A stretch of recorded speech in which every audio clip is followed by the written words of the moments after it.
Olá, queridos, pastor Robson Barros. Bom, apesar de termos na internet um número muito grande de informação a respeito do jejum, percebo que ainda existe uma confusão muito grande na cabeça de algumas pessoas em relação ao jejum. Essa semana, um jovem me perguntou se ele podia fazer um jejum de telefone, celular. E, na realidade, não existe um jejum de celular.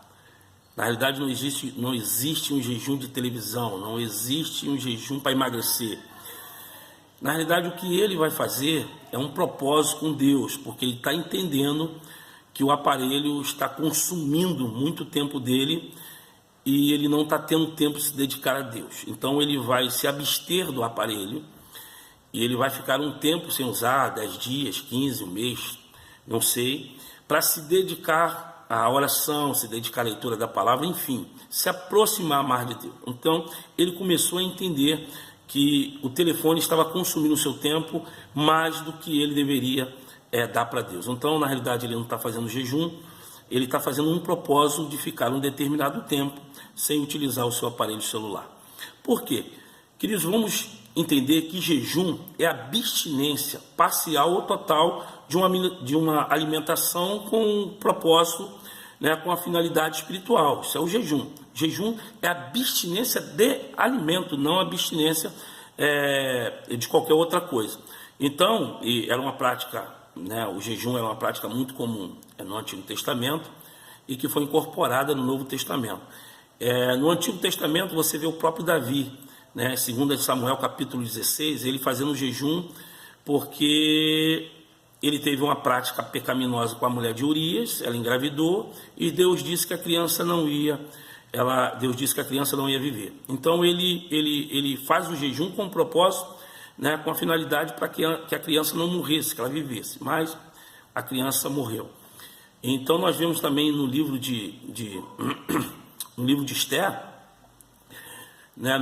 quando Amã ele faz aquela armação contra os judeus, querendo acabar com a raça dos judeus, e Mardoqueu descobre, fala para Esther, e Esther conclama um jejum quase que universal dos judeus, inclusive os animais também, ficaram sem comer e sem beber por 3 dias, para que Deus desse o livramento para ele. Então, o jejum é uma prática muito comum no Antigo Testamento, que foi acoplado, foi enraizada no Novo Testamento, que Jesus ele também jejuou. E o jejum que Jesus condena é aquele jejum de Mateus capítulo 6, o jejum farisaico, dos fariseus, que Jesus chama de sepulcro caiado. Os caras eram podres por dentro e se mostrava tão bonitinho por fora. Eles faziam questão que todos soubessem que eles estavam jejuando. E quando oravam em praça pública, eles faziam questão de orar alto para que todos percebessem que eles estavam orando. Então, Jesus chama essa turma, os fariseus, Jesus chama essa turma de sepulcro caiado. E vale lembrar também, é importante lembrarmos que o jejum ele tem que ser discreto, o jejum ele tem que ser secreto, o jejum tem que ser íntimo e o jejum tem que ser pessoal. Não era o que os fariseus faziam. Então, quando a gente está num propósito, quando a gente está jejuando, não importa para ninguém o que a gente está fazendo. E aí existe uma turma grande que faz questão que todo mundo saiba que ele está jejuando. Mas o jejum ele é discreto, secreto, íntimo e pessoal. Agora, algumas formas de jejum, vamos ver algumas formas de jejum. O jejum parcial. O jejum parcial é aquele que Daniel fez lá na Babilônia, no seu livro, no capítulo 1, quando ele vai se abster, ou ele vai não se contaminar, não querer comer das iguarias do rei, beber do seu vinho, mas ficar 10 dias no legumes com água. E aí ele chama lá a pessoa responsável da sua guarda e pede esse tempo a ele para que ele possa se abster das iguarias do rei, daquilo que era servido para os outros, e ele junto com os 3 jovens que estavam lá com ele, Sadraque, Mesaque e Abednego, eles se absteram das iguarias do rei, do vinho do rei, e ficaram 10 dias comendo legumes e bebendo água. Então, esse é o jejum parcial, que você se abstém de um alimento, mas come o outro. Nós temos também o jejum total. O jejum total é aquele que você não come nada, você não come nada, você não come legumes, você não come carne, come nada.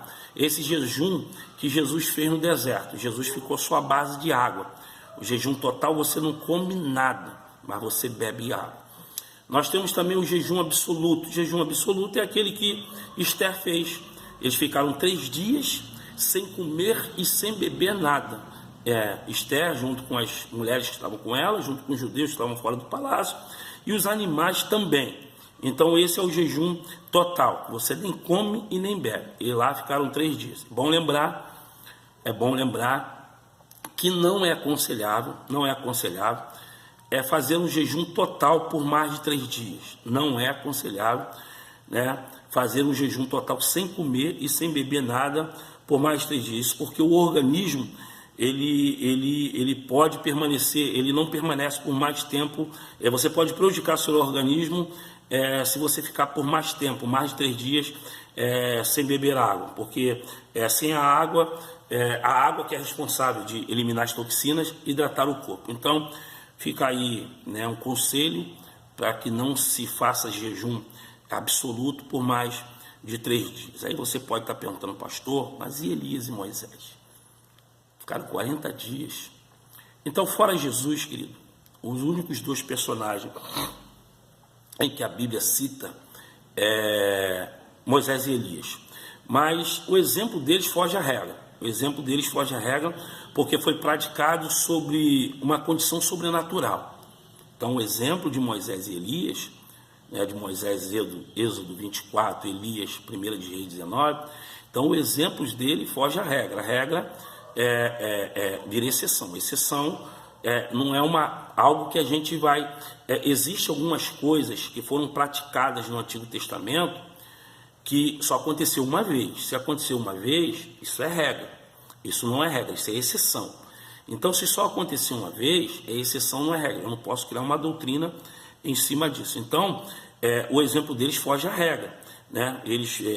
Foi uma prática deles em condição sobrenatural. Tu vê que Moisés está lá no monte, ele e Deus.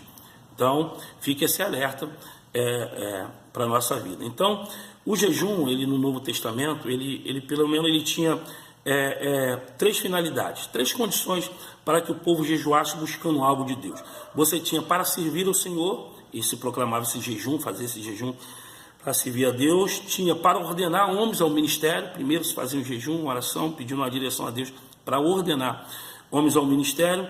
E você tinha para buscar a Deus em momento de extrema aflição. Então, pelo menos essas 3 formas, essas 3 condições de jejum no Novo Testamento. E lembrando que o jejum ele tem que ter um propósito, né? O jejum ele tem que ter um propósito. Você vai ver que Daniel, ele jejuou por 21 dias, mas qual era o propósito? Que Deus revelasse a ele algo que ele precisaria saber, né? Então Daniel precisava de uma revelação. Então Daniel ele jejuou 21 dias com um propósito. Neemias, ele jejuou quando ele soube que a sua cidade estava devastada, que os muros, o templo. Então, qual era o propósito de jejum dele? Ele jejuou e orou, né, para que Deus desse graça ao rei, liberasse para que ele fosse reconstruir os muros da cidade. Josafá jejuou para que Deus intervisse numa guerra e ajudasse ele. Paulo e Barnabé jejuaram, né, para separar pessoas ao ministério da igreja.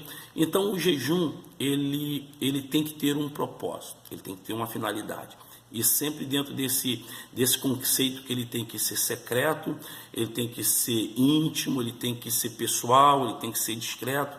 Então essa é a finalidade do jejum, ok?